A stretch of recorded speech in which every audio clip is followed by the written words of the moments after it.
তৃণমূলের ভুতুরে ভোটার অভিযান ভবানীপুর থেকেই শুরু চিহ্নিতকরণ। আগামীকাল থেকেই ময়দানে তৃণমূল। ফিরাদ হাকিমকে নিয়ে বৈঠক। গতকাল রাত্রে বৈঠক করেন মমতা বন্দ্যোপাধ্যায়। কালীঘাটের বাড়িতে বৈঠকের নির্দেশ, বাড়ি বাড়ি গিয়ে কথা বলার নির্দেশ। ফোনে রয়েছে আমাদের প্রতিনিধি প্রিয়াঙ্কা আইচ ভৌমিক। প্রিয়াঙ্কা, কি জানা যাচ্ছে, কি খবর? দেখো, তুমি জানো গতকালই কিন্তু মুখ্যমন্ত্রী মমতা বন্দ্যোপাধ্যায় তৃণমূলের রাজ্য সম্মেলনের পর একটি বৈঠক করেছিলেন নিজের বাসভবনে, এবং সেখানে যে ভবানীপুর বিধানসভা কেন্দ্রের যে 8জন কাউন্সিলরকে নিয়ে তিনি বৈঠক করেছিলেন, এবং তারপরে এই বৈঠকের পরেই কিন্তু দেখা যায় যে ফিরাদ হাকিম তিনি জানিয়েছেন যে আগামীকাল থেকে শুরু হবে ভোটারের খোঁজ, এবং ভুতুরে ভোটারদের চিহ্নিতকরণ করার জন্য মাঠে নামবেন সরাসরি এবার ফিরাদ হাকিম। কলকাতার মেয়র কিন্তু এই দায়িত্ব নিতে চলেছে, কারণ তুমি জানো যে ভবানীপুর বিধানসভা কেন্দ্রে বেশ কিছু ওয়ার্ড রয়েছে, সেই ওয়ার্ডে পিছিয়ে রয়েছে তৃণমূল কংগ্রেস, এবং সেখানেই এই ধরনের কোনো ভুতুরে ভোটার ঢুকছে কিনা সেই দিকে কিন্তু চিহ্নিতকরণ করতে হবে। এটা কিন্তু একেবারে শীর্ষ নেতৃত্বের তরফ থেকে নির্দেশ এসে গেছে, এবং সেই মতো কিন্তু পথে নেমে পড়ছে তৃণমূলের সর্বস্তরের নেতা কর্মীরা। এবং যেটা জানতে পারছি আমরা তৃণমূল সূত্রে, যে ভুতুরে ভোটার খোঁজার জন্য কিন্তু মেয়র ফিরাদ হাকিম তিনি নামবেন এবং বাড়ি বাড়ি গিয়ে ভুতুরে ভোটার চিহ্নিত করার কাজ করবেন তিনি। এবং যেটা জানতে পারা যাচ্ছে যে এই অভিযান ভবানীপুর অঞ্চল থেকে শুরু করবেন ফিরাদ হাকিম, এবং কোন কোন এলাকায় ভুয়ো ভোটার রয়েছে সবটা কিন্তু অনুসন্ধান চালাবেন মেয়র। তোমাকে যেরকমটা বলছিলাম, গতকাল বিধানসভা বৈঠকের পর কিন্তু এই যে তৃণমূলের বৈঠকের পর কিন্তু দেখা গিয়েছিল যে 8জন কাউন্সিলরকে নিয়ে যে বৈঠকটা হয়েছিল, সেখানে যে যে ওয়ার্ডগুলোতে পিছিয়ে ছিল তৃণমূল কংগ্রেস, সেই ওয়ার্ডগুলোতে বিশেষ নজর দেওয়া হচ্ছে, এবং সেই ওয়ার্ডগুলোতে যাতে এই ধরনের কোনো সমস্যা না হয়, যে অভিযোগ তৃণমূল নেত্রী করেছিলেন। ধন্যবাদ প্রিয়াঙ্কা। এই বিষয়ে প্রতিবেদন তুলে ধরেছে আমাদের প্রতিনিধি মৌমিতা মিত্র। বৃহস্পতিবার নেতাজি ইন্ডোর স্টেডিয়ামে দলের সর্বস্তরের নেতা কর্মীদের নিয়ে সাংগঠনিক বৈঠক করেছেন তৃণমূল সুপ্রিমো মমতা বন্দ্যোপাধ্যায়, এবং সেই বৈঠক থেকে একগুচ্ছ নির্দেশও দিয়েছেন তিনি দলের নেতা কর্মীদের উদ্দেশ্যে। এবং তারপরে নিজের বিধানসভা এলাকা অর্থাৎ ভবানীপুর বিধানসভায় ভুতুরে ভোটার ধরতে একেবারে নিজেই মাঠে নেমে পড়লেন দলনেত্রী মমতা বন্দ্যোপাধ্যায়।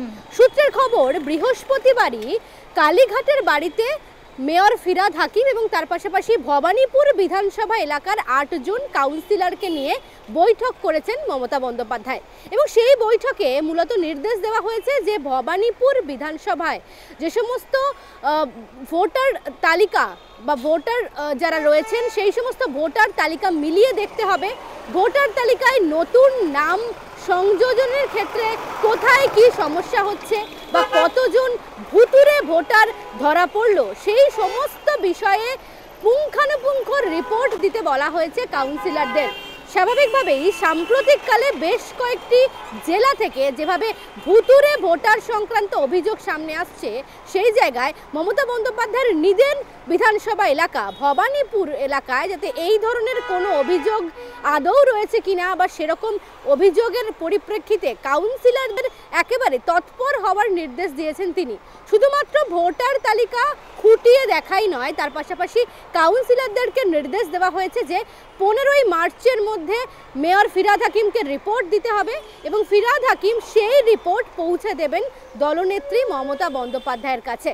ওয়াকিবহাল মহল মনে করছে যে দলের নেতা বা মন্ত্রীরা যাতে এই ভুয়ো ভোটার ধরতে একটু ঢিলেমি না করেন, যে কারণে দলনেত্রীর তরফ থেকে সরাসরি কাউন্সিলরদের এবং মেয়রকে এই নির্দেশ দেওয়া হয়েছে। এবং সেক্ষেত্রে স্বাভাবিকভাবেই অন্যান্য যে কোনো বিধানসভা এলাকার তুলনায় ভবানীপুর বিধানসভার যে গুরুত্ব বা সেখানে এই ধরনের ভুতুরে ভোটার বা ভোটার তালিকায় যদি এই ধরনের কোনো রকম কোনো অসঙ্গতি ধরা পড়ে, সেই বিষয়ে একেবারে অতি সক্রিয় তৃণমূল কংগ্রেস, এবং সেই কারণেই যেরকম দলের সর্বস্তরের নেতাকর্মীদেরকে একগুচ্ছ নির্দেশ দেওয়া হয়েছে এই ভুতুরে ভোটার প্রসঙ্গে, তার পাশাপাশি নিজের বিধানসভা এলাকায় অর্থাৎ ভবানীপুর বিধানসভায় যারা ভোটার রয়েছেন সেই ভোটার তালিকা এরকম কোনো ভুতুরে ভোটার লুকিয়ে রয়েছে কিনা সেই সংক্রান্ত নির্দেশ দলনেত্রীর তরফ থেকে কাউন্সিলরদের এবং মেয়র ফিরাদ হাকিমকে দেওয়া হয়েছে। এমনটাই মনে করছে ওয়াকিবহাল মহল। ক্যামেরায় স্বপন দাসের সঙ্গে মৌমিতা মিত্র, নিউজ টাইম, কলকাতা। দক্ষিণ কলকাতা জেলা তৃণমূল কংগ্রেসের সাধারণ সম্পাদক বিশ্বনাথ বসু এ বিষয়ে কি বলেছেন শুনে নেব।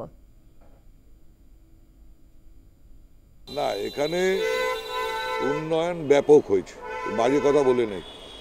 ভবানীপুরে এই ওয়ার্ডে বলুন, যেখানে বলুন, এমন কোনো লোক নেই যে সরকারের দেওয়া যেগুলো আছে, ওই যে স্বাস্থ্যসাথী বলুন, অনেক কিছু আছে, লক্ষ্মী ভাণ্ডার, ও পায়নি এমন কোনো লোক বলতে পারবে না। এমনি ভবানীপুর মানে ভারতবর্ষ, সব জাত, সব বিশেষ করে গুজরাটি মারোয়াড়ির সংখ্যা এত বেড়ে যাচ্ছে। আর এখানকার যারা বাড়ি ছিল, ছোট ঘর বাড়ি ভাই, তারা সব বেচে বুচে দিয়ে, প্রমোটারকে দিয়ে বাসদানি ওই কুদঘাট ওইদিকে চলে যাচ্ছে। আর এগুলো সব ফ্ল্যাট বাড়ি হচ্ছে, সব গুজরাটি মারোয়াড়ি কিনছে, ওদের সংখ্যাটা বাড়ছে। সেই হিসাবে একটু ভোটার ওদের ওই হিসাবেই বাড়ে।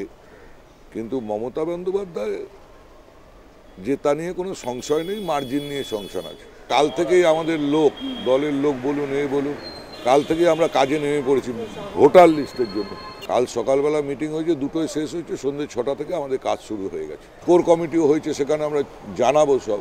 আমরা একদম সজাগ, অতন্দ্র প্রহরী হয়ে গেছি গতকাল সন্ধ্যে 6টা থেকে। আমরাও 7 দিনের মধ্যে রিপোর্ট পেয়ে যাবো আমাদের ওয়ার্ডে কোথায় কি হচ্ছে। রিপোর্ট আমরা কোর কমিটিকে জানিয়ে দেবো। 16 লক্ষ ডবল এন্ট্রি ভোট আছে, আমরা ডিলিট করার জন্য লোকসভার আগে থেকে বলেছি। এবং ভোটার লিস্টের কাজ অনলাইনে হয় না, হিয়ারিং কমপ্লিটলি হয় বিডিও অফিসে। ইনি জানেন না, ইনি এত দিনকার রাজনীতিবিদ, প্রশাসন চালিয়েছেন, কেন্দ্রে মন্ত্রী ছিলেন, 14 বছরের মুখ্যমন্ত্রী, এর সামান্য নত্যসত্য জ্ঞান আছে বলে আমার মনে হয় না।